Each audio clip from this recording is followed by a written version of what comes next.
Golden wings club की grand opening 24 अप्रैल को की गई। इस कार्यक्रम में माननीय गेस्ट भी उपस्थित रहे। कार्यक्रम हर्षोल्लास के साथ समाप्त किया गया। चाहोगे कि जोरदार तालियां होनी चाहिए कि आज हम सब एक साथ यहाँ पर हैं और ये बहुत ही खुशी की बात है गोल्डन विंग्स क्लब के सभी मेंबर्स के लिए। और मैं जो हमारी फाउंडर है अपेक्षा मिश्रा जी के लिए मैं चाहूँगी एक बार जोरदार तालियां होनी चाहिए।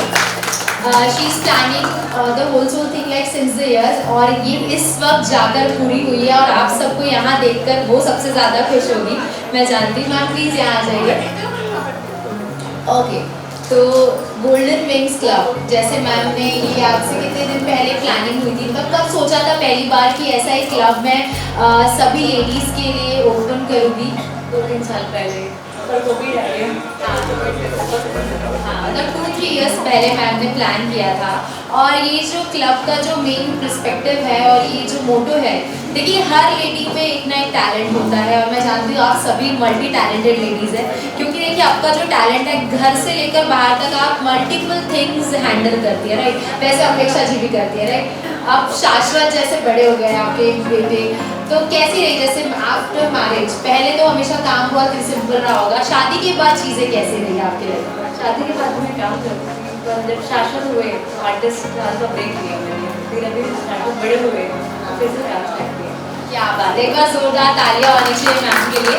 देखिए जब हम अपनी लाइफ में जब सिंगल होते हैं या शादी नहीं होती है, खुद का मोटो होता है, खुद के लिए कुछ करना होता है। लेकिन जब शादी हो जाती है, फैमिली हो जाती है, तो सबको देखने के बाद हम कुछ चीज़ें प्लान करते हैं अपने फैमिली के बारे में सोचकर भी। तो मैम ने इस वक्त खुद के बारे में और घर के साथ साथ बाकी जो लेडीज़ हैं उनके लिए भी सोचा। देखिए गोल्डन विंग्स क्लब का जो मेन मोटो है आप जानते हैं कि एक उड़ान की ओर आपको लेकर जाना, राइट? और आप सभी लेडीज़ ने हमेशा अपने लाइफ में हर जगह अपना बेस्ट दिया है। I know everybody is doing something in their life. यदि आप हाउस वाइफ भी है लेकिन आप अपना 101% देते हैं अपना घर चलाने में, चाहे बच्चों से लेकर आपके हस्बैंड हो या फैमिलीज हो, आप कभी पीछे नहीं होते, आप एक कदम उनसे आगे ही चलते हैं उनका ख्याल रखने में। तो हमारी सारी ब्यूटीफुल लेडीज़ के लिए एक बार जोरदार तालियां होनी चाहिए। और आप सभी का प्रेजेंस आज के इस दिन पर सबसे इम्पोर्टेंट है, so thank you so much you all.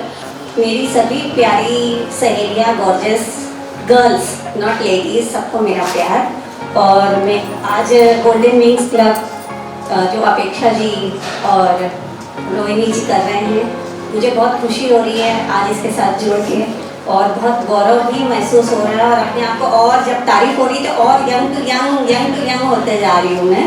तो इसलिए मैं चाहती हूँ कि जैसा ये प्लेटफॉर्म दे रही है फ्लाई एंड विंग्स, तो सबके दिलों में, सबके अंदर एक छोटा सा बच्चा होता है, एक छोटी सी उड़ान भरने की तमन्ना होती है जो हम परिवार के साथ छुपी होती है, क्योंकि हमें इतनी ताकत है कि वो किसी दुनिया में भी नहीं है। हम सब कुछ एक साथ करते हैं, खाना बनाना, बाहर जाना, फ़ोन उठाना, सब कुछ एक साथ, मल्टी टैलेंटेड होते हैं हम। लेकिन उसमें हमारी क्षमता कहीं छूट जाती है अपने परिवार को लेकर। लेकिन जब ऐसा प्लेटफॉर्म मिलता है तो अपनी उड़ान को और लंबी उड़ान दो और सब अपनी अपनी जो कला है वो निखारो। तो मैं बेस्ट विशेष सबको और इनको भी लेना चाहूँगी और ऐसे ही मुझे प्यार देते रहें और मैं आती रहूँगी। मैं सिर्फ इतना कहना चाहूँगी कि लोग क्षमा हुई रोशन, लोग क्षमा हुई रोशन, परवाने भी आ गए, आगाज तो अच्छा है, अंजाम खुदा जाने। माझं नाव कविता ठाकरे आणि इथे आल्यानंतर अशा छान पॉझिटिव्ह आणि खूप छान वाईब्स मिळालेल्या आहे। गोल्डन विंग्स या नावातच खूप काही आहे आणि अपेक्षाने जे असं सार्थपूर्ण ते परिपूर्ण नाव जे ठेवलेलं आहे गोल्डन विंग्स, आणि आता रोहिणी दहिवलीने जे म्हटलं होतं fly and catch our dreams, एवढ्या या सेंटेन्समध्ये खूप काही आहे। इतक्या सगळ्या ज्या इथे बसलेल्या आहेत सगळ्या, ते या कुठेतरी बिझनेसशी रिलेटेड काही ना काही आहे, तर या एका वाक्यामुळे त्यांना खूप छान हत्तीचं बळ मिळेल आणि इतकं छान प्लॅटफॉर्म मिळालेला आहे। तर सगळ्यांना ऑल द बेस्ट। आणि मी आधी म्हणजे ब्युटिशियन आहे, आधी माझा बिझनेस होता 20 वर्षापासून, eminent beauty hub and spa, आणि आता ड्यू टू कोरोना मतलब मैंने वाइंड अप किया है बिज़नेस को। बस अभी मैं ऐसे ही क्लब ज्वाइन करके एंजॉय करना चाहती हूँ, सबसे जुड़े रहना चाहती हूँ और चलो सबको ऑल द बेस्ट एंड अपेक्षा best of luck. Very good, thank you so much. मैं इतना ही कहना चाहूँगी, जब अपेक्षा का मराठी में जो अर्थ होता है उम्मीदें, जिससे कुछ उम्मीद होती है हमको, उसका नाम होता है अपेक्षा। तो हमको आपसे बहुत उम्मीदें हैं और आप अपनी उम्मीदों पे खरी उतरी है। यस, और मैं ये चाहती हूँ कि गोल्डन विंग्स जो क्लब है आपका और आगे बढ़े, और प्रोग्राम्स होते रहे, और आपका नाम सुनने को मिले हमको, और दिन ब दिन आपकी जो ग्लोरी है वो और बढ़ती रहे। इसलिए मैं आपको शुभकामनाएं देना चाहती हूँ। सबसे पहले अपेक्षा मिश्रा मेरी hearty congratulations. It's a wonderful thing and you all wonderful ladies, Sanjana and all wonderful ladies. Actually it's an honor, मेरे लिए बहुत ही खुशी की बात है कि आप सबके बीच में हो। आपने मेरा इंट्रोडक्शन दिया as a doctor and writer, thank you for that. But writing is my passion और काफ़ी मैं बुक लिख चुकी हूँ। और दूसरा अभी कैसा है कि मुझे अपेक्षा मैम ने बोला कि थोड़ा सा आप हेल्थ के बारे में, संजना भी से कि थोड़ा सा आप सबके लिए थोड़ा गाइडेंस दे दो। तो आज मुझे एक्चुअली मैं जब आ रही थी मुझे लगा इतने कड़ी धूप में सब पता नहीं कितने लोग रहेंगे, लेकिन really I am very happy to see you all on this, क्योंकि बाहर really very much punctual and really is gives me really immense pleasure कि सभी के आपके बीच में हूँ। अभी जब भी मैं एक्चुअली मैं कहाँ पे जाती हूँ तो हमेशा एक क्वेश्चन रहता है कि महिलाओं ने जब किया है सब ये, तो मुझे बहुत ही हर्ष होता है। क्योंकि क्या होता है कि अगर कोई भी महिला कौन सा भी काम लेती है तो वो ऑर्गेनाइजेशन बहुत अच्छे से चलती है। फॉर एग्जाम्पल मैं काफ़ी महिला ऑर्गेनाइजेशन से जुड़ी हूँ। फॉर एग्जाम्पल मैंने बहुत सारे, लेकिन एग्जाम्पल ब्रह्म कुमारी आपको मालूम है, रन बाय ऑल महिला, पूरा लेडीज विंग। देन एक विश्व मंगल है, Om Shanti, I am also attached to that organisation. So that's next home for me. और दूसरा है कि एक विश्व मंगल कार्यालय, विश्व मांगल्य सभागृह, पूरा actually all this ladies are doing really great work. तो कौन से भी लेडीज़ फंक्शन का ऐसा रहा तो मुझे बहुत खुशी होती है कि इतने सारे, क्योंकि देखो लेडी बोले तो कैसा है पूरा घर संभालना, सब पूरा मैनेज करके पूरा ये सब सोशल वर्क है, ये इसमें एक अलग तरह से अपने पहचान बनाना, सभी के इसमें सोशल वर्क भी करना बहुत बड़ी बात है। एक सिंपल वर्ड है कि मराठी में बोलकर स्त्री तुझा रंग कैसा, यानी ये स्त्री तुम्हारा रंग कैसा। तो कैसा है, जिसको चाहिए वैसा है, ज्यादा हवा तसा, लेकिन सगळ्यांना हवा हवासा, ये सभी को अच्छा लगता है, हमेशा हमेशा के लिए चाहिए वो रंग अलग अलग हो सकता है। कौन सा रंग है, जैसे छोटी बच्ची घर में जन्म लेती है, that's a bundle of Joy, कितनी खुशी रहती हो। एक बच्ची घर में शोर मचा कर घूमते रहती है, ऐसे खेलते रहती है तो बहुत अच्छा लगता है। That is very important. This different. जैसे बेटी धन की बेटी बोलते हैं। देन मदर इज सिस्टर आता है, सिस्टर का रूप आता है। सिस्टर्स देखो अपने को मालूम है कितना अलग, अपन भाई दूज का भी त्योहार मनाते हैं, अलग रंग में आती है। बाद में उसकी शादी हो जाती है, पत्नी के रूप में आती है, जीवन संगिनी बन जाती है, और एक अलग तरीके से लेवल पर पूरे फैमिली को, यानी अपनी फैमिली छोड़कर दूसरी फैमिली अच्छे से संभाल लेती है। बाद में आता है माँ का रूप। माँ का रूप तो अलग रहता है, एक अतुल प्यार, एक ममता भरी, लेकिन प्रॉपरली पूरा संस्कार रहता है। तीसरा रूप रहता है बाद में, उसके बाद में आता है रूप एक दादी माँ, यानी मैच्योरिटी आ जाती, प्रौढ़ावस्था आ जाती, थोड़ा एक अलग। आज मैंने संजना को पूछा था कौन सा एज ग्रुप है, उस हिसाब से मैं बात करूँगी, तो बोली 40+ प्लस माइनस है, बोली ठीक है उसके। तो ये जो मैच्योर है, ये प्रगल्भ अवस्था बोलते हैं, that is very important thing. Because कैसा है, सबकी शादी हो चुकी है, सबका घर एक्चुअली पूरा ये रहता है, और बहुत सारी मैच्योरिटी और भगवान का पूरा खुला कलून बरस पानी होने मिले, बड़ा बहुत सारी चीज़ें हुई रहती है, उसमें अपन खुद समझने लगते हैं कि नहीं अपने को कुछ करना है। तो ये जो प्रौढ़ावस्था है, this is very important thing. अभी ये सब ग्रुप में क्या होता है, ये सब अलग अलग फेजेस में जाते हुए ये स्त्री का एक अलग ग्रुप अपने सामने खड़ा रहता है, जैसे पहले ज़माने के ने अभी भी कुछ स्त्रियाँ देखो, दो इम्पोर्टेंट रोल रहते, एक हाउसवाइफ है, दूसरा करियर। हाउसवाइफ के इसमें क्या रहता है, क्या क्या रहता है उसमें? Courage, devotion, dedication, support for the family, sacrifice and the patience पूरा, यानी पूरा घर संभाल के। एंड बहुत टाइम मैंने कुछ ज़रूरत पड़ी तो she also inspiration also for so many people. And कुछ फैमिली पर आ जाए तो she is like a warrior. तो ये सब अलग रूप है स्त्री के। अपन पुराने साल से अपनी प्राचीन परंपरा है और हमने सभी ये रूप देखे हैं। जीजा माता, अहिल्या, रानी लक्ष्मी, बहुत सारे रूप देखे स्त्री के। लेकिन अभी के ज़माने की स्त्रियाँ जैसे हम देखते हैं, हम क्या, हम ये तो रूप है अपने, इसमें सभी रूप है, सभी गुण है, लेकिन साथ में अभी क्या हुआ है, 10 हाथ है अपने को। एक हाथ में लैपटॉप है, एक हाथ में मोबाइल है, एक हाथ में बच्चे का स्कूल का करते हैं, एक हाथ में अलग अलग चीज़ें को किचन का कुछ काम करते हैं। यानी सभी चीज़ें इतने सारे हाथ आ गए कि और कैसे स्त्री कर पाती है वो ही जान जाती है। उसको खुद टाइम मैनेजमेंट रहता है। इसलिए मुझे ये जो स्त्री का रूप है बहुत लुभावना लगता है, क्योंकि एज ए डॉक्टर मैं मेरे सभी पेशेंट को देखती हूँ तो मुझे लगता है सच में ये कितने सारे, यानी मेरा बुक अभी मैंने देखा जगावी मंच, उसमें कुछ ये है कि कितने सारे पेशेंट्स मेरे तरफ आते हैं। तो अभी कभी कभी लगता है कि अपन छोटी छोटी चीज़ों के लिए थोड़ा सा नाराज हो जाते हैं, लेकिन जब पेशेंट करके सामने आते हैं तो लगता है कि उनको इतने सारे हेल्थ प्रॉब्लम्स है, पता नहीं कि कल कब क्या होने वाला है, फिर भी इतना अच्छे से वो सपोर्ट करते हैं, अलग इससे सामने आते हैं। तो सच में लगता है उनको कि सच में दोस्त तुझे सलाम, ऐसा भी बोलना लगता है। तो इस प्रकार के रूप आते हैं। लेकिन अभी सब में इसमें इम्पोर्टेंट करियर है, ये है। आज देखो मंच पर ही देखो मैडम है, इतना सारा सब संभाल के she is becoming president, Sanjana है, अलग अलग लोग यहाँ पे जुड़े हैं। हर एक का अलग अलग प्रोफेशन हो सकता है, अलग अलग काम सब करते हैं, लेकिन सभी एक कुछ करने में जुड़े हैं। लेकिन सबसे इम्पोर्टेंट इसमें आता है health. Health is very important.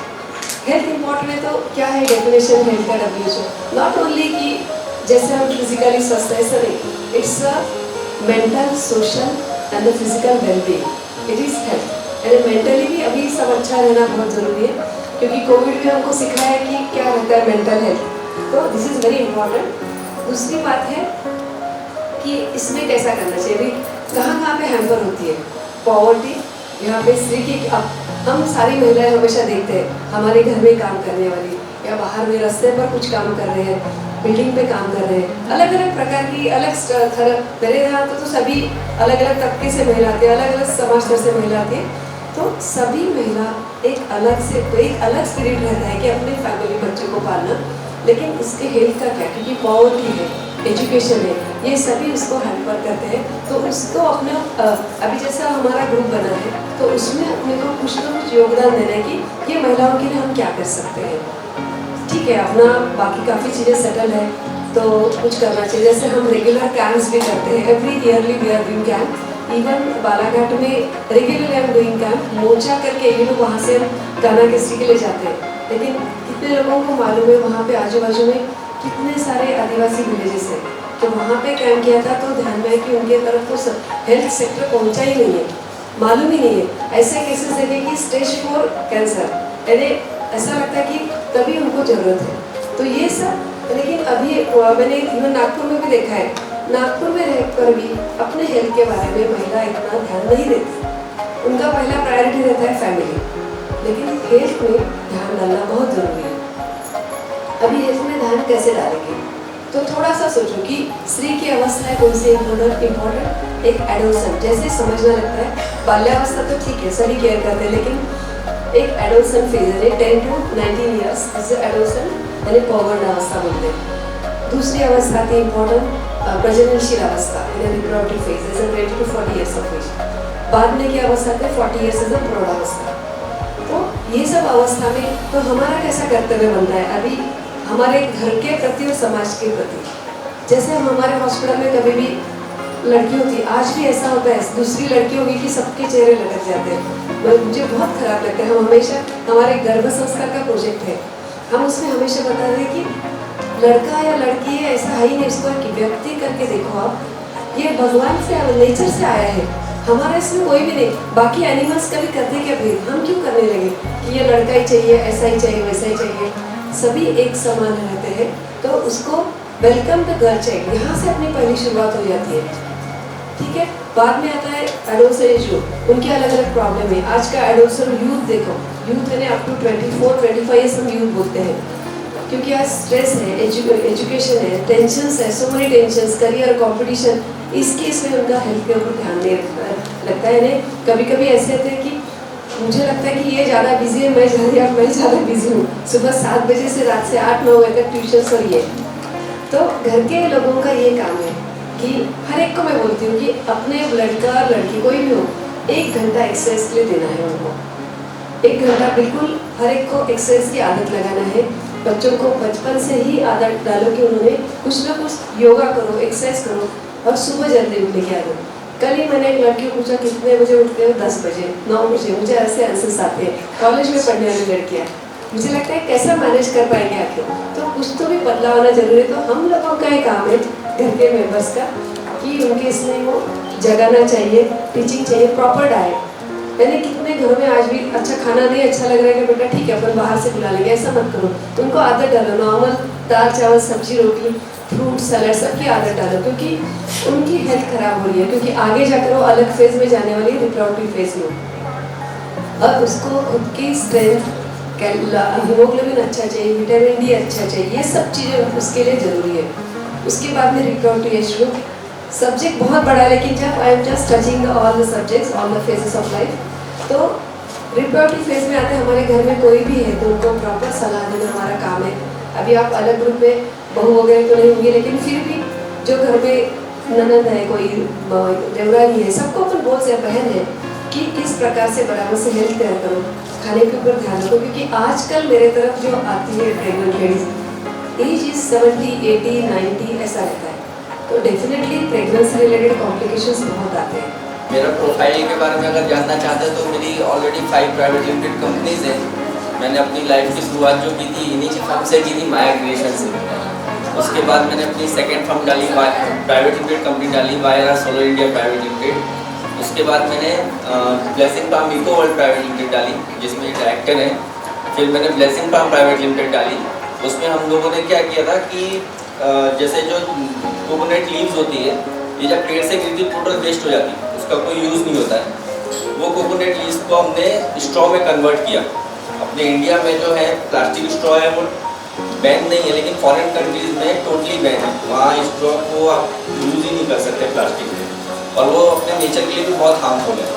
तो मैंने उसका फिर पेटेंट लिया, और पेटेंट लेके मैंने वो अभी आपके गूगल पे या आप नेट पे सर्च करोगे तो सनबर्ड के नाम से ऑलरेडी अवेलेबल है, जिसमें मैंने इंडिया को रिप्रेजेंट किया था। तो इंडिया को 7th रैंक पे लेकर गया था।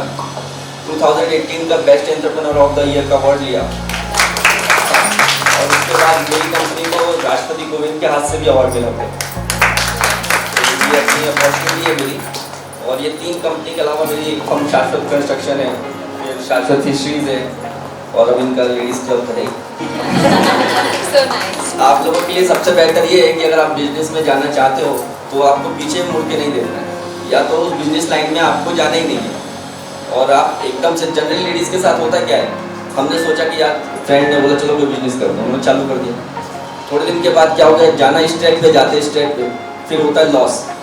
फिर कुछ लेडीज़ होती है बहुत ज़्यादा लॉस हो गया, हस्बैंड ने थोड़ी बहुत हेल्प कर दी, फिर खिंच गई गाड़ी। उसके बाद फंडिंग कहाँ से आना है, उसको मार्केट स्ट्रेटेजी में कैसे लेके जाना है।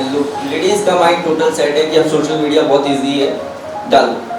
लेकिन इसके अलावा भी अलग ट्रैक होता है। जिस बंदे को जो चीज़ चाहिए आप उसी को पिंच करोगे, वो 100% आपसे ले लेगा। तो आप अगर बिजनेस में मुड़ के नहीं देखते हो तो आप बहुत आगे जा सकते हो। बाकी सब आप लोगों की मेहनत पर डिपेंड करता है, जितनी मेहनत करेंगे उतना है। बाहर निकलिए, घर से घर में रहोगे तो कुछ वैसे भी नहीं होगा। क्या बात है।